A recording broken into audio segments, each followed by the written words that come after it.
Good morning के साथ साथ आज मुझे बड़ी खुशी और थोड़ा सा उसके साथ साथ दुख भी व्यक्त हो रहा है। खुशी इस बात की है कि आज अपन सब देश की स्वतंत्रता के लिए आजाद हुए थे। एक ऐसी बेला, एक ऐसी जंजीर से मुक्त हुए हैं जो देश के एक नागरिकों के लिए सामाजिक जीवन को सफल और समृद्ध बनाने के साथ साथ देश की हर जगत, देश के हर प्राणी, देश के हर वर्ग के साथ साथ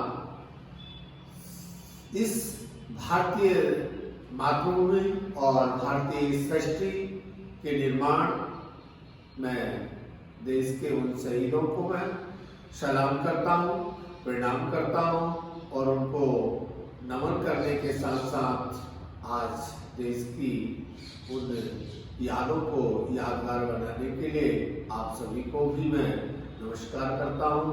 पर मुझे दुख इस बात का हो रहा कि आज इस ऐसे राष्ट्रीय पर्व के बीचों बीच आप सब और मैं एक साथ एकत्रित नहीं हो सके। इस स्वतंत्रता दिवस को प्रत्येक वर्ष बड़ी खुशी और उल्लास के साथ, धूमधाम के साथ मनाते थे, वो अवसर नहीं मिल पाया। तो बच्चों, आपको इस चीज से परिचित होंगे कि अपन प्रत्येक वर्ष इस स्वतंत्रता दिवस को किस तरह से मनाते थे, किस तरह से आप उन शहीदों को याद करते थे और साथ में आज अपने गुरुजन भी इस विद्यालय प्रांगण में नहीं उपस्थित हो पाए। इस बात का भी मुझे बड़ा दुख हो रहा है। ठीक है, समय परिस्थितियों के अनुसार अपने आप को भी ढाल लेना एक मनुष्य की प्रवृत्ति है और वैसे बोलने को तो बहुत कुछ बोल सकता हूँ, पर आप सभी को इस स्वतंत्रता दिवस की हार्दिक शुभकामनाएं और उन शहीदों के लिए मैं नमन करता हूं। देश की उन वीर पुरुषों को श्रद्धांजलि देता हूं। साथ में आप सभी को याद करते हुए मैं अपनी वाणी को विराम देता हूं। ठीक, अब आज का सब्जेक्ट सामान्य हिंदी इंग्लिश मीडियम का चैप्टर 2 संस्कृति का स्वरूप। क्या है बेटा? संस्कृति का स्वरूप। वैसे मैं आपको इस चैप्टर को समझाने से पहले एक बात बता दूं कि आपको एक अपठित गद्यांश के रूप में आएगा, उसी में से आपको इसके प्रश्न मन से लिखना है। वो किस तरह से, तो जैसे वो बोलता कि पहली बात तो यह है कि संस्कृति का स्वरूप लिखा है डॉक्टर वासुदेव शरण अग्रवाल। इसके लेखक है डॉक्टर वासुदेव शरण अग्रवाल। ठीक है बेटा। अब इनकी आती है भाषा शैली।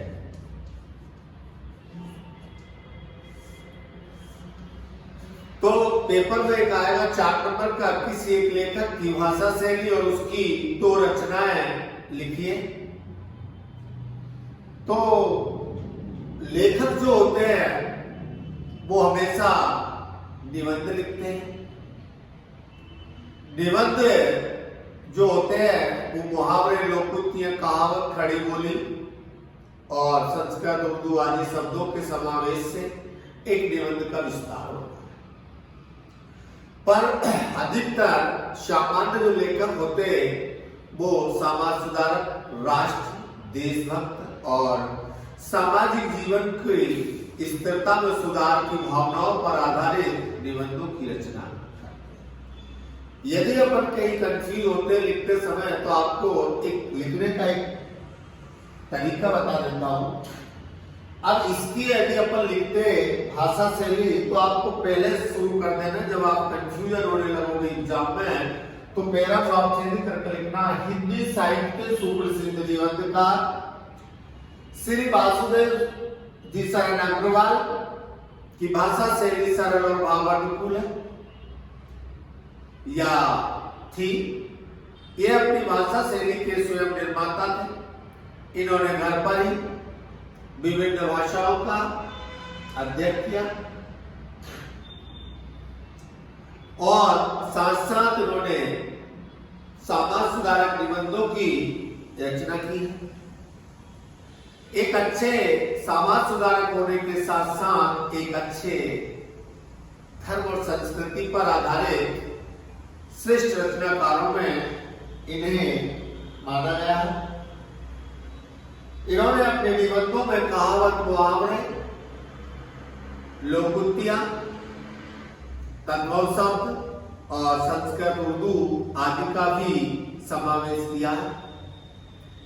वास्तव में हमें इनके निबंध एक सामाजिक जीवन को सफल और समृद्ध बनाने की प्रेरणाएं देने पर आधारित निबंध की इनकी शैली रही है, इनकी लेखनी रही है। अब आपको इतना ज्यादा डीप में तो जाने की जरूरत नहीं है, क्योंकि 4 नंबर का रहेगा, 2 नंबर की भाषा शैली रहती, 2 नंबर का आपका रहता है रचना। फिर बेटा इनकी ऐसा लिखना, इनकी निबंध आत्मक रचनाएं निम्न है।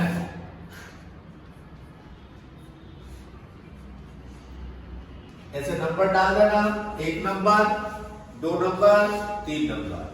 तो 2 रचनाएं पूछेगा, जिनकी रचनाएं थी कल्पवृक्ष, संस्कृति और पद्मावत। एक लिख देना संस्कृति, दूसरा लिख देना पद्मावत,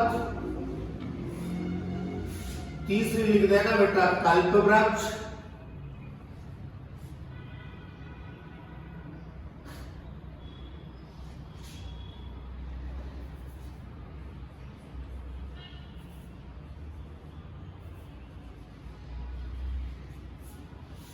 ठीक है। जैसे इनकी 3 रचनाएं आप उनमें से देख के लिख लेना। ये तो मैंने आपको रफ बता दिया है, इसको पेयर कॉपी में भी आप कर सकते हो, और नहीं लिख पाओगे पेयर कॉपी में जीवन भाषा जीवन परिचय के, तो फिर बाद में लिख लेंगे अपन के लास्ट में कोई पेज पे। अभी मैं आपको चैप्टर बता देता हूँ। अब संस्कृति के स्वरूप में आपसे ये चीजें आएंगी, कौन सी बातें वो पूछ सकता कि यो जो संसार में अनेक स्त्रियों पुरुष है, वो एक जन्म में जो हमारे माता पिता बनते हैं उनके गुण हम में आते हैं और उन्हीं को हम अपनाते हैं। ऐसी संस्कृति का संबंध है, वह सच्चे अर्थों में हमारी क्या बेटा धात्री होती है। इस दृष्टि से वह संस्कृति हमारे मन का मन, प्राणों का प्राण और शरीर का शरीर होती है। इसका यह अर्थ नहीं कि हम अपने विचारों को किसी प्रकार संकुचित कर लेते हैं। सच तो यह कि जितना अधिक हम एक संस्कृति के मर्म को अपनाते हैं, उतने ही ऊंचे उठकर हमारा व्यक्तित्व संसार के दूसरे मनुष्यों, धर्मों, विचारधाराओं और संस्कृतियों से मिलने और उन्हें जानने के लिए समर्थ और अभिलाषी बनता है। ऐसा है। अब इसमें नीचे आ जाएंगे बेटा, प्रश्नोत्तर आ जाएंगे। संस्कृति का संबंध कैसा होता है, तो आपको लिखना है संस्कृति का संबंध माता पिता के समान होता है। संस्कृति क्या है, इस पद्यांश अपन ने पढ़ा था कि संस्कृति सच्चे अर्थों में हमारी धात्री होती है। तो संस्कृति क्या है? तो संस्कृति हमारी धात्री होती है, धरोहर होती है, संपत्ति होती है, धन होता है। हमारा व्यक्तित्व कब और ऊंचा उठ जाता है? तो लिखेंगे हमारा व्यक्तित्व जब और ऊंचा उठ जाता है जब हम अधिक से अधिक संस्कृति को अपनाते हैं। कब? जब हम हमारी संस्कृति को अधिक से अधिक अपनाते हैं तब हमारा क्या होता है बेटा? व्यक्तित्व और अधिक ऊंचा उठ जाता है। इस तरह के पद्यांश को पढ़ना तो उसका अर्थ आपको इसमें से लिखना है कि इसका मतलब ये हुआ कि नर नारी उनके गुणधर्म अलग अलग है। संसार में मनुष्य जो है नर नारी के रूप में है और नर नारी के गुणधर्म अलग अलग होते हैं। उन सभी से हमारा संबंध ना होकर अपने माता पिता से बनते हैं। अन्य जो नर नारी है उनके जो संबंध होते हैं वो किनसे बनते हैं? हमारे गुणधर्म हमारे माता पिताओं से बनते हैं। अन्य उनके जो संबंध बनते हैं वो माता पिता के रूप में वो होते हैं। अब हमारे से संबंध बड़ी गहराई से होते हैं, इसलिए उनके गुणधर्म हमें प्रभावित करते हैं। क्योंकि जो माता पिताओं के संबंध होते हैं वो बहुत गहरे होते हैं। जब वो गहरे संबंध होते हैं तो हमें उनकी संस्कृति का आदान प्रदान करने के लिए हमारे माता पिता हमें प्रेरणा स्रोतक माने जाते हैं। अब हमारा मन, हमारे प्राण, हमारा शरीर हमारी संस्कृति का एक रूप होता है और हमारे सोच, हमारे विचारों को हमारी संस्कृति बदल देती है और हमें एक आदर्श पुरुष और सच्चे मनुष्य की प्रेरणा के रूप में हमें ढालती है। उससे हम प्रभावित होकर अच्छे गुणधर्म को अपनाते हैं और फिर इसकी पूर्ति के लिए प्रयत्नशील हो जाते हैं। कहने का भाव यह है कि हम एक संस्कृति को विविध जानकर समझकर उनके गुणधर्म को अपनाकर दूसरे मनुष्य के धर्म, विचारों आदि को जानने समझने के योग्य हो जाते हैं। हमें हमारी संस्कृति एक आदर्श पुरुष की प्रेरणा देती है। अच्छे आचार विचार, सभी धर्म, सभी जाति समूह की प्रेरणा देती है कि सबका सम्मान करना एक अच्छे नागरिक का कर्तव्य बनता है। यही हमारी संस्कृति हमें प्रेरणाएं देती है। अब इसके प्रश्नोत्तर जो आ रहे हैं, प्रश्नोत्तरों को बेटा आप किस तरह से करोगे? वैसे बहुत सारे अपठित गद्यांश है। अब वो बोलता कि किसके चरित्र किसके द्वारा निर्मित किए जाते हैं? तो बोलना मनुष्य का चरित्र मनुष्य के द्वारा ही निर्मित किए जाते हैं। अथाह और अंतहीन चरित्रों का पार कौन पा सकता है? अथाह और अंतहीन चरित्रों का निर्माण कौन पा सकता है? तो उत्तर लिखेंगे अथाह यानी बहुत और अंतहीन जिसका कोई भी अंत ना हो। चरित्र को पाना एक बुद्धि और संपन्न विवेकपूर्ण कर्मठ, कौन सा बेटा? बुद्धिमान, संपन्न, कर्मठ, उच्च विचार वाला व्यक्ति ही चरित्र को मनुष्य ही अथाह और अंतहीन को पार कर सकता है। प्रश्न 1, संस्कृति से लेखक का प्रयास है तो आपको लिख लोगे ना। संस्कृति से लेखक का यह आशय है कि मनुष्य का कल्याण करने वाले श्रेष्ठ कार्यों से है। संस्कृति का आशय मनुष्य को श्रेष्ठ कार्य करने से, यदि कोई मनुष्य अच्छे कार्य करता है तो उसे श्रेष्ठ संस्कृति कहते हैं। पर व्यक्ति का जीवन कब ढलने लगता है? व्यक्ति का जीवन तब ढलने लगता है जब वह एक ही पड़ाव पर टिका रहता है। अगला, हमें दुराग्रह क्यों छोड़ देना चाहिए? हमें दुराग्रह इसलिए छोड़ देना चाहिए कि हमारे मत के समान दूसरों का मत भी हो सकता है। हमें दुराग्रह क्यों छोड़ देना चाहिए? हमें दुराग्रह इसलिए छोड़ देना चाहिए कि हमारे मत जैसा दूसरों का भी मत हो सकता है। भूतकालीन साहित्य से हमें क्या ग्रहण करना चाहिए? भूतकालीन साहित्य से हमें रूढ़ियों से ऊपर उठकर नित्य अर्थ को ग्रहण करना चाहिए। इसको भूतकालीन साहित्य से हमें रूढ़ियों से उठकर उसके नित्य अर्थ को ग्रहण करना चाहिए। मनुष्य का मथा हुआ सार क्या है? सॉरी, धर्म का मथा हुआ सार क्या है? क्वेश्चन नंबर 5 है। धर्म मनुष्य को उत्थान की प्रेरणा देता है, मार्ग दिखाता है, मनुष्य की बुराइयों को दूर करने की इच्छाएं जागृत करता है और पूर्ण आनंद को प्राप्त करने की प्रेरणा देता है। अब दीर्घ उत्तरी प्रश्न। दीर्घ उत्तरी प्रश्न है, उन्नत देश कौन से दो कार्य एक साथ संभालते हैं? प्रश्न है, उन्नत देश कौन से दो कार्य एक साथ संभालते हैं? उत्तर लिखना बेटा। उन्नतकारी देश के वे दो कार्य निम्न है जिन्हें संभालते हैं, आर्थिक और संस्कृति। आर्थिक और संस्कृति इन दो कार्यों को एक साथ संभालते हैं। समझ में आ गया प्रश्न है? संस्कृति जीवन के लिए क्यों आवश्यक है? जिस प्रकार से किसी व्यक्ति को जीवित रहने के लिए ऊर्जा और भोजन की आवश्यकता होती है, उसी प्रकार से कहा जाता है कि हमारी निष्ठा,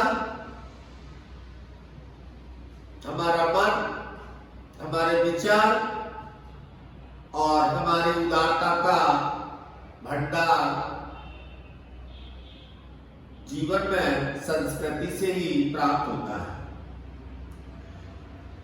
अगला, कौन से मनुष्य आत्महनन का मार्ग अपनाते हैं?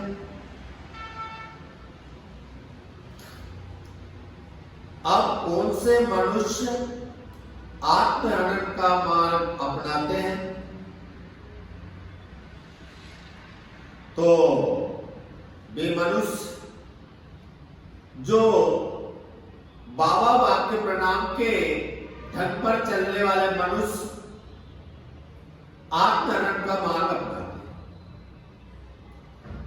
मनुष्य आचार्य और धर्म गुरु द्वारा कही गई बातों को ही महत्व देते हैं और अपनी बुद्धि और विवेक का प्रयोग नहीं करते हैं। साथ ही प्राचीन मान्यताओं और कथनों को ही सही मानते हैं। वैसे मनुष्य आत्महनन का मार्ग अपनाते हैं। तो ये वाला प्रश्न बहुत अच्छा है। कौन से मनुष्य, एक बार रिपीट कर रहा हूं, कौन से मनुष्य आत्महनन का मार्ग अपनाते हैं? उत्तर लिख देना कि वे मनुष्य आत्महनन का मार्ग अपनाते हैं जो बाबा, पंडित और अन्य धर्म गुरुओं पर निर्भर होते हैं। वो अपने विवेक और बुद्धि से कोई भी निर्णय नहीं ले पाते हैं और उनके द्वारा बताई गई बातों को वो पूर्णतः पालन करते हैं। ऐसा नहीं होता है। यहां लेखक ने कहा है कि हमें संस्कृति को ध्यान में रखते हुए अच्छे आचार विचारों का पालन करने की, माता पिताओं की प्रेरणाओं पर आधारित बातों को ज्यादा ध्यान में रखते हुए चलना चाहिए। ऐसे व्यक्ति ही कभी ऐसे मनुष्य आत्महनन का मार्ग नहीं अपनाते। वे अपनाते हैं जो बेटा बाबा, आचार्य, धर्म गुरु आदि पर डिपेंड होते हैं, उनको ज्यादा महत्व देते हैं। ठीक है। अगला एक और लास्ट क्वेश्चन है, कैसे लोग नई संस्कृति को जन्म नहीं दे पाते हैं? कैसे लोग नई संस्कृति को जन्म नहीं दे पाते हैं। तो लिखेंगे ऐसे व्यक्ति नई संस्कृति को जन्म नहीं दे पाते हैं जो कर्म से भयभीत होते हैं और विचारों की उलझन में फंस जाते हैं। तब वे नई संस्कृति को जन्म नहीं दे पाते हैं। अर्थात ऐसा भी कहा जाता है कि जो अपने कर्म से डरता है, विचारों की उलझनों में फंसा रहता है, सोचता रहता है, तब वह नई संस्कृति को कभी जन्म नहीं दे पाता। नई संस्कृति को जन्म यही व्यक्ति दे पाते हैं जो विवेक से साफ होते हैं और दूसरों के बातों पर, दूसरों के विचारों में उलझे हुए नहीं होते हैं। स्वयं कर्म पर ज्यादा विश्वास करते हैं।